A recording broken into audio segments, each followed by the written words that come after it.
오늘 제목을 보시면 좀 무섭습니다.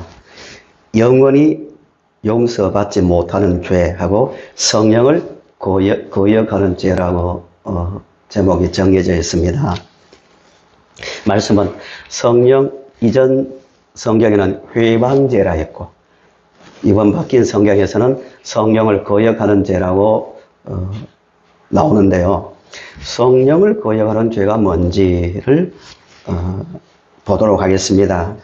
우리 하나님은 모든 죄를 용서하실 수 있는 분입니다. 우리 주님께서도 모든 죄를 용서하시기 위해서 십자가에 달려 죽으셨습니다. 그러나 이 세상과 오는 세상에서도 용서받지 못하는 죄가 있다고 우리 주님께서 분명히 말씀하십니다. 그 죄를 32절을 보세요. 성령을 거역하는 죄라고 말씀합니다.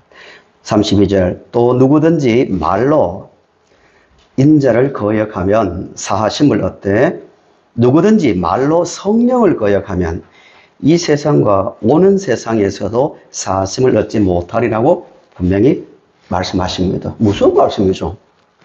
이 세상에서도 사하심을 못하는 것도 문제인데 저 세상에서 사하심을 얻지 못한다는 것은 영원히 용서를 받지 못하는 죄라고 말씀합니다. 그러면 본문을 보시면서 성령을 거역하는 죄가 뭔지 그러면서 또 영적인 사탄, 마귀에 대해서도 간단하게 다뤄보도록 하겠습니다. 22절을 보시면 그때 마태는 계속 의도적으로 연결합니다. 시간 순서대로 기록한 것이 아닙니다. 마태복음은. 그런데도 그때 시작할 때마다 반복되는 단어가 그때 앞절과 연결시키기 위해서 그때 이렇게 말하고 있습니다. 귀신 들려 눈 멀고 말 못하는 사람을 데리고 왔거늘 예수께서 고쳐주심에 그 말 못하는 사람이 말하며 보게 되었다고 말씀합니다. 말 못하고 보지 못하는 원인을 뭐라고 말합니까?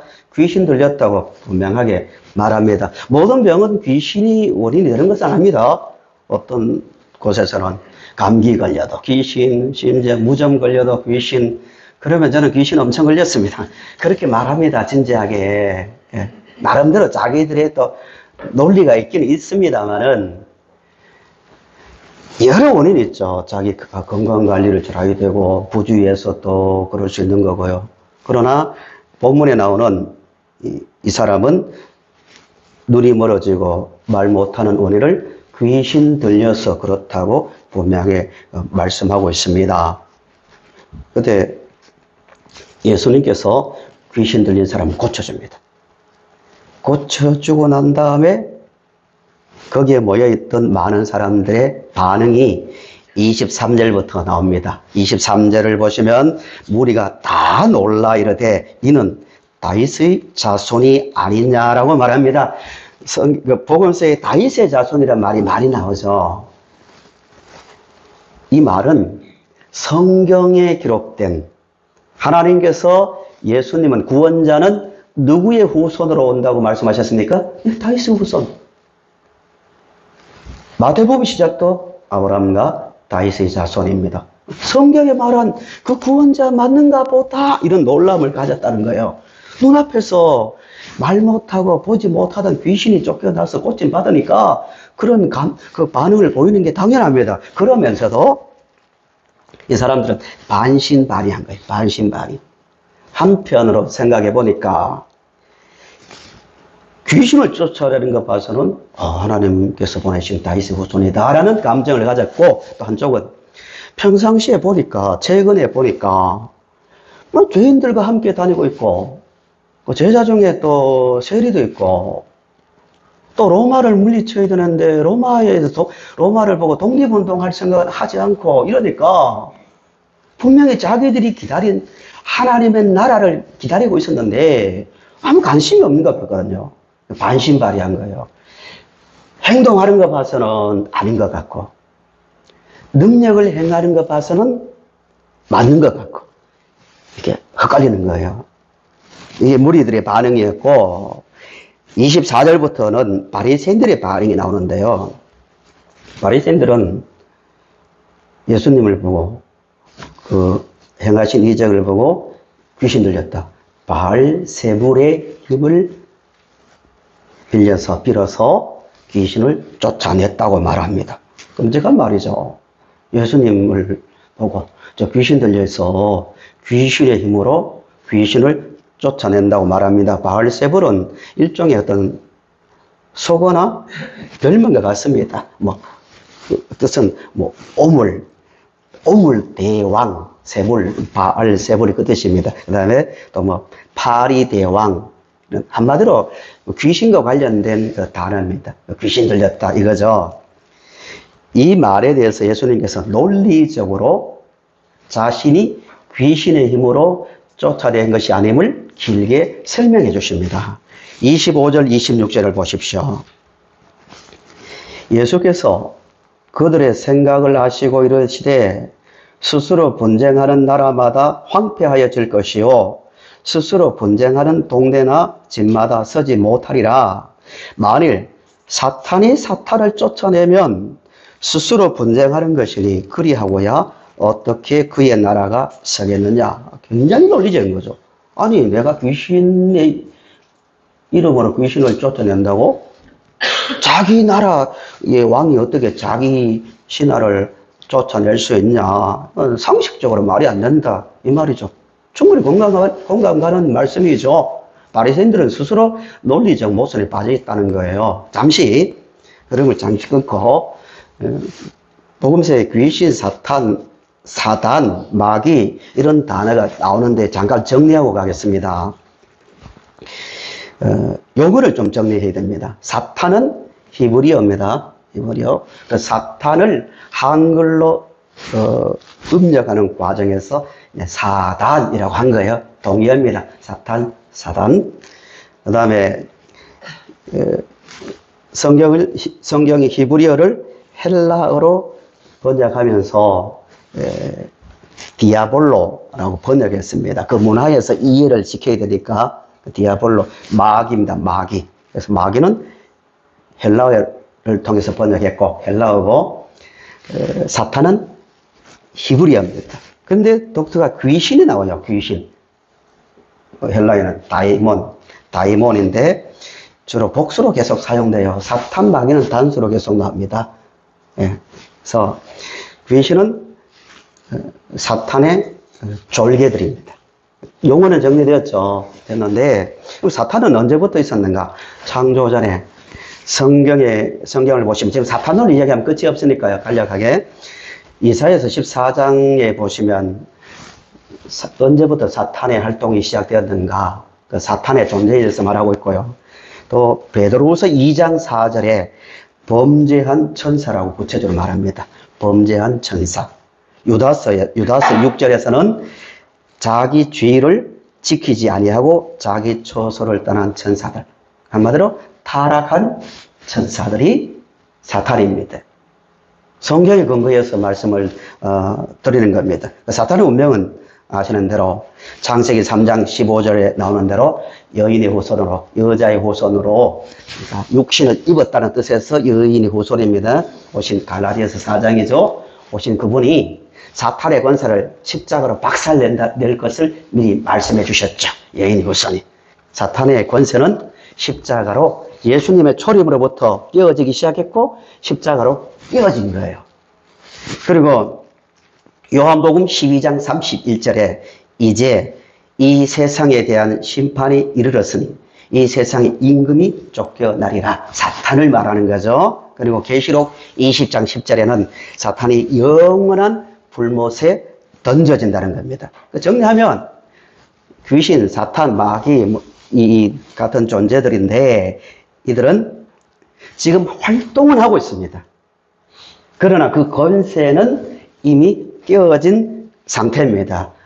이제 귀신론이 사탄 이야기 나왔기 때문에 정리하는데요. 우리 각 나라마다 문화의 영향을 받아서 영적인 존재에 대해서 각 나라마다 성경이 아닌 자기 경험을 통해서 해석이 될 수 있잖아요. 네, 우리는 분명한 의식을 가져야 됩니다. 하나님 외에 예수 믿는 우리보다 높은 영적 존재는 없습니다. 믿으십니까? 이 생활화되어야 되고, 의식화되어야 돼요. 하나님 외에는 천사도, 사탄도, 또 같은 말, 마귀도, 귀신도 다 우리보다 권세가 낮아요. 두려움의 대상이 되면 안 되는 거예요. 경계는 해야 되지만, 절대 두려운 마음을 가져서는 안 됩니다. 수천 년 동안 내려온 이 본능이기 때문에 두려움과 호기심은 가질 수 있지만 의식화되어야 돼요. 아, 저 존재는 나보다 레벨이 낮다, 내 아래에 있다라고 의식을 하면서 모든 미신과 모든 영적 관념에서 벗어날 수 있기를 간절히 바랍니다. 예. 다시 본문으로 돌아왔어요. 27절 보세요. 지금 예수님은 논리적으로 나는 귀신의 힘으로 귀신을 쫓아낸 것이 아님을 말하는 중에 있습니다. 27절 두 번째 논리. 또 내가 바알세불을 힘입어 귀신을 쫓아내면 너희의 아들들은 누구를 힘입어 쫓아내느냐? 그러므로 그들이 너희의 재판관이 되리라. 좀 해석이 필요합니다. 그 당시에도 영적 운동을 하는 바리새인들과 여러 파에서는 귀신 쫓아내는 행위를 했습니다. 물론 성경적이진 않습니다. 조심해야 됩니다. 교회 안에서 어떤 영적 현상이 일어날 때 그거 자체를 가지고 다른 거 무슨 말 해도 빠지면 안 돼요. 성경을 가지고 잘 판단하셔야 돼요.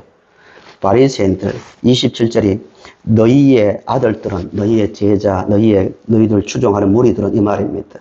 귀신을 쫓아내는 작업을 했단 말입니다. 인간의 영성이 있거든요. 그럼 논리적으로 따져보자. 너희들이 인정하고 추종하는 제자들이 귀신을 쫓아내는데 그러면 너희들의 제자들도 어디에 속했다? 그럼 귀신에 속했느냐? 논리적으로 맞지 않다 이 말입니다. 이해하셨죠? 그건 아니다는 거죠. 계속했어요.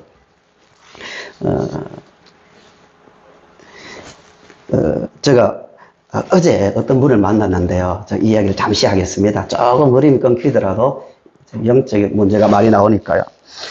사탄의 바리새인들의 제자들도 귀신을 쫓아내는 행위를 했다는데 인간은 영적 존재이기 때문에요. 점을 치거나 어떤 것을 통해서 무당들 있잖아요. 행위를 통해서 귀신을 달래고 어떻게 해서 하는 그 일들도 있고요. 영적 존재거든요. 어제 그래서 만난 분인데 한 번씩 만나면 뵙는 분인데요. 좀 신림동에 저 고모 할아버지가 사세요. 네, 사시는데 경험한 일을 직접 제가 들었습니다. 어떤 일이 있었냐면은 이 존수가 복잡해서 잘 이해하셔야 됩니다. 저희 장인어른께서 전라남도 구례에 사시는데 무슨 관계입니까? 네, 그런 관계입니다. 친척이니까. 그 당시에 3살 되는 아들을 시골에 보내놓은 거예요. 버스를 탔습니다. 저희 장인어른은 그때 10대 초반 됐을 거고 버스를 탔는데 옛날에는 시골 버스가 굉장히 복잡했잖아요. 내려야 되는데 집 앞에서 내려야 되는데 못 내려 저희 장인어른 내리시고 그 3살짜리는 못 내린 거예요. 못 내려서 가다 어디 가서 버스 내렸는데 사라진 거예요. 거의 일주가 지났습니다. 찾아도 못 찾는 거예요. 심각합니다. 그래서 서울에 사시던 그 할아버님께서 내려오셔서 상황을 알고 그 버스 회사를 찾아간 거예요.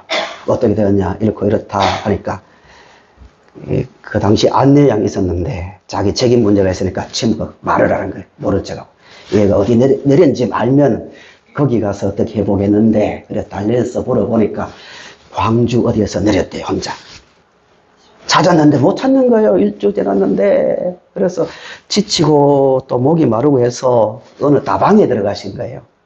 다방에 앉아 있는데 거의 30년 만에 한 번도 연락도 안 하고 지내던 군대 생활을 같이 했던 사람을 만난 거예요. 30년 만에 얼굴을 알아본 거예요. 어떻게 된 거냐니까 이렇게 해서 여기 왔다니까 그러냐고. 그러면 광주 MBC에 그 당시에 50만 원을 주면 이 잃어버린 아이를 찾는 그 방송을 해준다고. 그래서 구해가지고 방송국에 가서 50만 원을 내주고 이제 방송된 거예요, 라디오에. 마치 그것을 그 아이를 데리고 있는 사람이 들은 거예요. 그래서 방송국에 전화하고 했는데 그 전에 중요한 일이 있어요. 하도 답답한 마음에 점쟁이를 찾아간 거예요. 찾아가니까 어떻게 언제쯤 해가 지기 전에 그 아이를 만나니까 걱정하지 말라고 했대요. 그 다음에 이제 이런 일이 진행되는 거예요. 그래서 마침 또 그 데리고 있는 사람만 들은 게 아니라 그 시골의 그 집 건너편에 나이가 한 여자분인데 한 10대쯤 되는 그 여자분이 그 어린 학생이죠. 라디오를 듣다가 들어보니까 얘거든요. 그래서 빨리 건너와서 말해서 이렇게 해서 이제 만나러 가니까 그 풀빵 파는 아저씨가 전봇대 앞에 얘가 서 있는 거예요. 저녁인데도 오가지도 못하고 그래서 데리고 있었대요. 뭐 주소도 모르고 아무것도 모르니까. 그래서 데리고 있다가 방송국에 왔고 정말 보니까 버스를 타고 다시 광주에 갔는데 방송국 가니까 마침 해가 질 때쯤 딱 그 시간이에요. 점쟁이가 말한 시간에 그날 걔가 딱 걸어오더라는 말입니다. 이 말 듣고 또 점치러 가면 안 됩니다. 그런 영적 세계가 있단 말입니다. 성경 속에서도 귀신 쫓아낸 이야기, 사도행전을 보시면 최고급 문화인 헬라 문화 안에서도 점치고 사도행전 16장의 이야기죠. 빌립보 감옥 사건 전에 점으로 엄청난 그 돈을 벌어들인 주인들이 있었잖아요. 영적 세계가 있습니다. 네, 이야기 좀 끊겼지만요. 이런 영적 문제 앞에서 바리새인들도 이렇게 했던가 봐요. 예수님이 그 논리적으로 설명하는 거예요. 나는 그게 아니다 이거죠. 28절 보세요. 28절. 그러나 내가 하나님의 성령을 힘입어 귀신을 쫓아내는 것이면 하나님의 나라가 이미 너희에게 임하였느니라. 29절. 사람이 먼저 강한 자를 결박하지 않고, 강한 자는 여기서는 사탄을 말합니다. 결박하지 않고서야 어떻게 그 강한 자의 집에 들어가 그 세간을 강탈하겠느냐. 결박한 후에야 그 집을 강탈하리라. 내가 온 것은 사탄의 권세를 깨러왔다. 그 증거 중에 하나로서 귀신을 쫓아낸 거다. 그러면서 사탄은 지금 점점 그 나라가 점점 무너지고 있다. 그 과정 속에서 성령을 힘입어서 내가 귀신을 쫓아내고 있다고 말씀하고 있습니다. 예수님께서 이 땅에 오심으로 사탄의 왕국은 무너졌습니다. 믿으시죠? 믿으셔요. 철저한 의식이 있어야 됩니다. 그 과정 속에서 내가 그 일을 하러 온 자라는 것을 보여주기 위해서 이런 일을 행하고 있는 겁니다. 누가복음 4장 33절에서 34절을 보시기 바랍니다. 우리 같이 읽어보실까요? 시작. 더러운 귀신 들린 사람이 있어 크게 소리질러 이르되 나사렛 예수여 우리가 당신과 무슨 상관이 있나이까. 우리를 멸하러 왔나이까. 나는 당신이 누구인지를 아니 하나님의 거룩한 자니이다. 예, 지금 사탄의 나라, 귀신의 나라는 이런 시점이 있습니다. 예수님 오심으로 그들의 권세는 깨어지고 있는 겁니다. 히브리서 2장 14절에서 15절도 같은 말씀이 나옵니다. 자녀들은 혈과 육에 속하였으며 그도 예수님을 말합니다. 또한 같은 모양으로 혈과 육을 함께 지니심은 죽음을 통하여 죽음의 세력을 잡은 자 곧 마귀를 멸하시며 또 죽기를 무서함으로 한평생 매여 종노릇하는 모든 자들을 놓아주려 하시니 예수님께서 오신 목적을 분명히 말씀하고 있습니다. 예수님 말씀은 내가 그 일을 하러 왔는데 왜 사탄에게 속하였다, 귀신에게 속하였다고 말하느냐 하신 다음에 이제 중요한 말씀을 하십니다. 31절, 32절을 보십시오. 31절, 32절이 오늘 제목되는 구절입니다. 그러므로 논리적으로 반박하신 다음에 그러므로 내가 너희에게 이르노니 사람에 대한 모든 죄와 모독은 사심을 얻되 성령을 모독하는 것은 사심을 얻지 못하겠고 31절, 32절은 평행구라 합니다. 같은 단어를 반복해서 말합니다. 또 누구든지 말로 인자를 거역하면 사하심을 얻되 누구든지 말로 성령을 거역하면 이 세상과 오는 세상에서도 사하심을 얻지 못하리라 라고 말씀하고 있습니다. 성령을 거역하는 것이 무엇이냐 하면은 예수님 말씀 이거예요. 내가 인자를 거역하면 이해되는데 성령을 거역하면 안 된다. 이 말씀은 나는 육체를 가진 인자라는 말 표현은 십자가를 지기 위해서 육신을 입었다는 것을 강조하는 의미에서 인자입니다. 그래서 너희들이 나를 그냥 단순한 인간으로 그런 관점으로 보고 오해는 할 수 있다. 나에 대해서 또 나쁜 말을 할 수 있다. 분명 그런 이야기입니다. 그러나 나는 단순히 그런 육체만을 입은 존재가 아니라 요한복음 표현대로는 하늘로부터 내려온 하나님이다. 이 말씀입니다. 나는 성삼위 하나님의 이름으로 너희들 앞에 왔어. 너희들을 구원하러 왔다.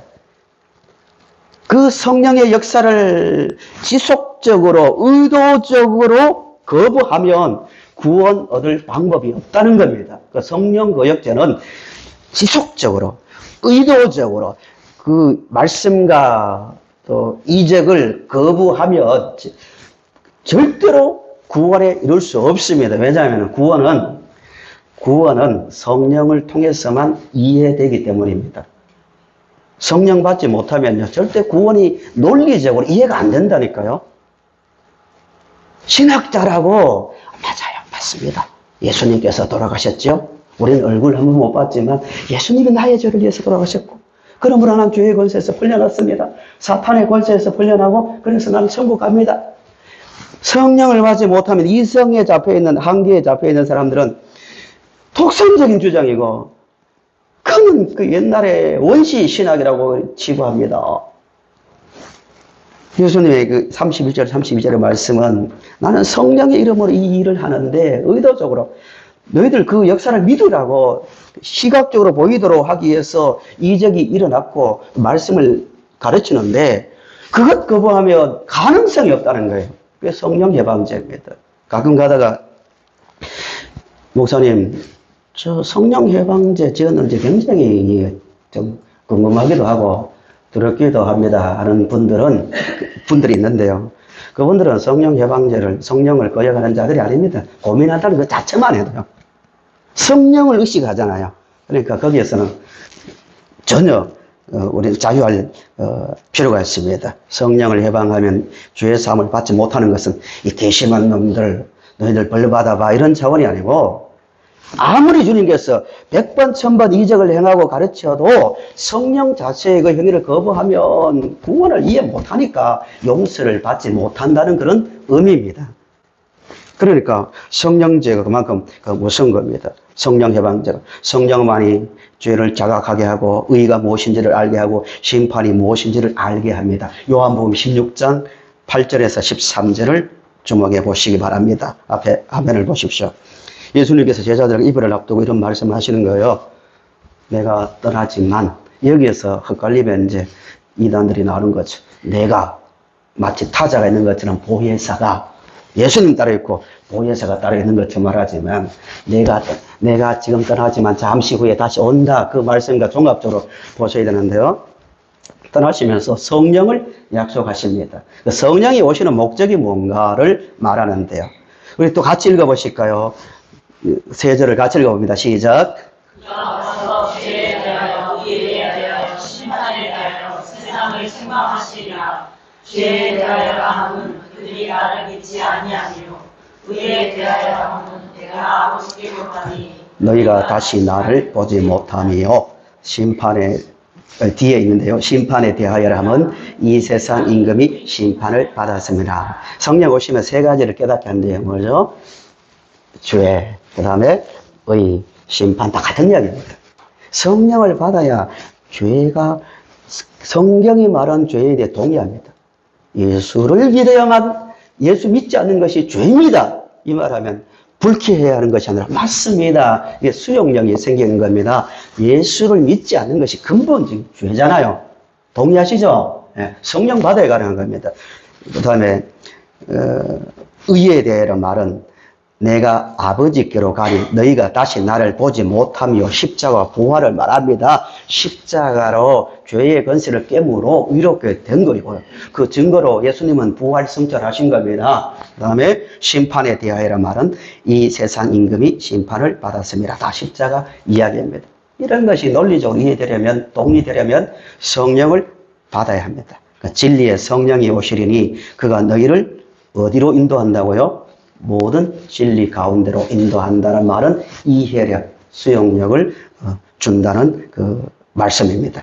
고린도전서 12장 3절에도 성령으로 아니하고는 누구든지 예수를 주시라 시인할 수 없다라고 분명히 말씀하고 있습니다. 보면 32절 보세요. 32절.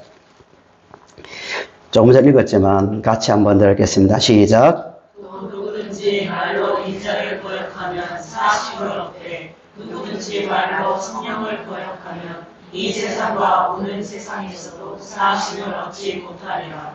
예, 예수님에 대해서 오해할 수 있습니다. 사람이니까. 그러나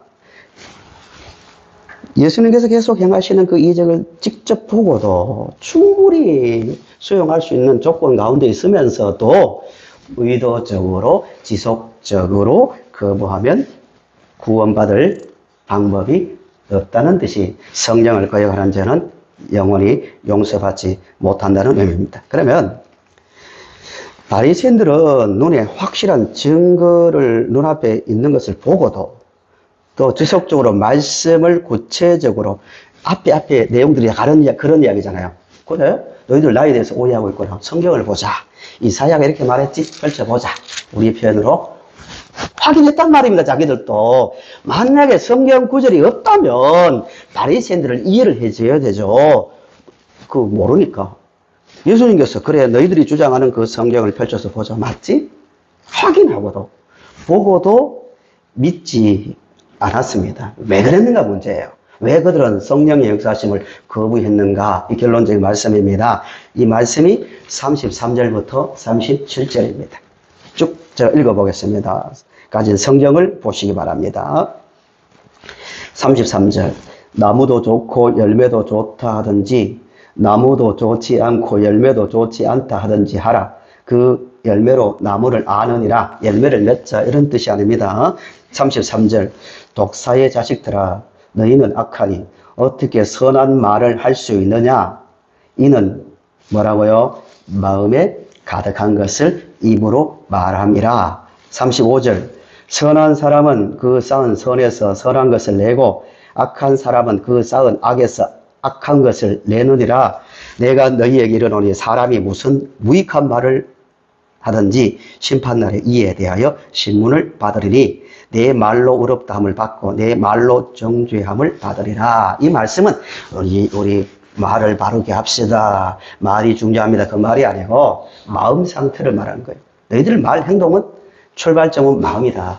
너희 마음이 잘못됐기 때문에 보고도 듣고도 깨닫지 못하고 있다. 마음을 바꾸라는 그 말씀입니다. 너희들 마음만 바꾸면 내가 하는 이 행동, 내가 가르치는 말씀이 충분히 이해되고 나를 구원자로 이해하고 영접함으로 하나님 나라의 백성이 될 수 있다는 그 말씀이 33절부터 37절 말씀입니다. 마음이 중요하다는 거예요. 바리새인들은요, 바리새인들의 마음이 어떤 마음으로 가득 차 있었을까요? 예수님께서 사역하실 때 논쟁하고 난 다음에 항상 하시는 말씀이 있었습니다.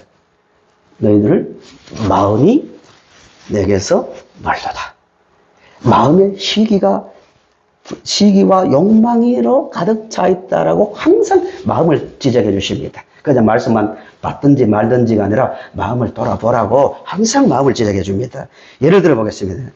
누가복음 11장 39절을 보시면 주께서 이르시되 너희 바리새인은 지금 잔과 대접의 겉은 깨끗이 하나 외부는 멀쩡하나 너희 속에는 무엇이 가득하다? 탐욕과 악독이 가득하도다라고 분명히 말합니다.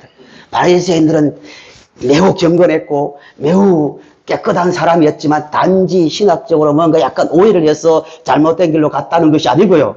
마음이 잘못됐기 때문에 예수님이 직접 가르치고 직접 이적을 행해도 받아들이지 못했다는 겁니다. 마음에 악한 것이 차 있으니까 진리가 들어오지 않았다는 겁니다. 누가복음 16장 14절 15절 직설적으로 말하고 있습니다. 바리새인들은 뭘 좋아한다고요? 직설적으로 말합니다. 돈을 좋아하는 자들이라. 이 모든 것을 듣고 비웃거늘 예수께서 이르시되 너희는 사람 앞에서 스스로 옳다는 자들이나 너희 마음을 하나님께서 아시나니 사람 중에 높임을 받는 그것은 하나님 앞에 미움을 받는 것이니라 라고 말합니다. 바리새인들은 높임 받기를 좋아했거든요. 왜 높임 받기를 좋아할까요? 영적으로 빈곤하기 때문입니다. 비교도 안 되는 영적 부화를 가지고 있다면 세상에서 말하는 부화라고 말하는 명예와 이런 물질적인 것을 귀하게 여기지 않는단 말입니다. 너희들은 마음이 세상 것으로 차있다고 주님 분명히 지적함으로 바리새인들이 성령의 역사하심을 경험하지 못한 원인은 마음 상태라고 지적합니다. 말씀을 맺겠습니다. 바리새인들을 보면서 우리도 마음을 관리를 잘해야 됩니다. 바리새인 하면 항상 과거 이야기, 먼 이야기로 받아들이면 안 됩니다. 바리새인들조차도 그런 잘못에 빠졌다면 오늘 이 시대 우리도 얼마든지 그런 잘못에 마음이 잘못될 수 있다는 겁니다. 마음 관리 잘못하면 마음 무감각해집니다. 틀림없습니다. 무감각해집니다. 예를 들어 볼게요. 호세아 시대에 호세아 4장 11절에 음행과 묵은 포도주와 새 포도주가 마음을 빼앗았다라고 말합니다. 세상적인 것을 상징하죠. 세상을 사랑하는 그 마음이 조금씩 밀려 들어오기 시작하면 그게 문제가 아니라 그 마음 때문에 진리가 느껴지지 않게 된다는 겁니다. 마음 관리가 그만큼 중요합니다. 누가복음 21장 34절을 우리 같이 마지막으로 한번 더 같이 읽어볼까요? 시작. 너희는 스스로 조심하라. 그렇지 않으면 방탕함과 술 취함과 생활의 연유로 마음이 둔하여지고 뜻밖의 그날이 덕과 같이 너희에게 임하리라. 예, 말세에 대한 그 주의를 주고 계시죠. 예수님께서 너희들 잘 들어라. 너희들 마음 관리 잘못하면 방탕함과 술 취함, 이건 세상의 또 쾌락을 상징하죠. 세상을 따르고자 하는 그 마음들. 그래도 이게 필요하지 하면서 타협해 가면서 따르는 마음들. 또 반대의 경우죠. 생활의 염려죠. 참 살다 보니까 생활에 지치고 힘드니까 스트레스 받고 하다 보니까 이 마음이 어떻게 된다고요? 둔해진다는 거죠. 조심하라고. 둔해지면 내가 말한 이 진리가 마음속에 남아있지 않으니까 마음 관리를 잘하라고 말씀하고 있습니다. 지금 세속의 파도가 너무나 진짜 크게 휘몰아치고 있습니다. 이야기 많이 하잖아요. 친구인데 전화 왔더라고요. 아냐고. 쳐보세요. 오늘 이 본문을 집에 가서 쳐보세요. 서론, 본론, 결론 쫙 나옵니다. 그런 시대입니다. 이것뿐만 아니라, 이 자체는 나쁜 건 아니죠. 나쁜 건 따라오는 말이 아닙니다. 인간이 이성이 우상화되는 시대입니다. 모르는 거 다 떠들어가서 자기가 다 판단하는 시대가 되었으니까. 이런 시대에, 주여, 주님 아니면 저는 소망이 없습니다. 주님만이 나의 기쁨입니다. 주님만 바라보는 그 마음 갖기가 쉽지 않기 때문에 그 말씀을 드리는 겁니다. 이런 시대 속에 살더라도 우리 주께서 행하신 이적과 가르침을 확 잡고 하나님의 나라의 기쁨을 누리며 살 수 있기를 바랍니다. 확신이 있어야 됩니다. 우리는 평생입니다. 평생. 천국에 들어갈 때까지 충분히 예수를 잘 믿을 조건을 다 가지고 있고요. 충분히 말씀대로 살 수 있는 충분한 조건을 다 주셨습니다. 무책임하게 주님께서 우리를 이 땅에 두고 떠난 것이 아닙니다. 성령이 함께 하신다고 약속하셨고 구체적인 말씀으로 다 약속해 주셨잖아요. 자신에게 확신을 가지십시오. 나 혼자 광야에 버려진다 할지라도 나는 주님을 뜨겁게 믿고 바르게 믿고 끝까지 믿을 수 있는 모든 조건을 다 가지고 살고 있다는 확신 가운데서 주님을 바라보며 끝까지 마음을 지키며 믿음으로 살아가는 우리가 될 수 있기를 바랍니다.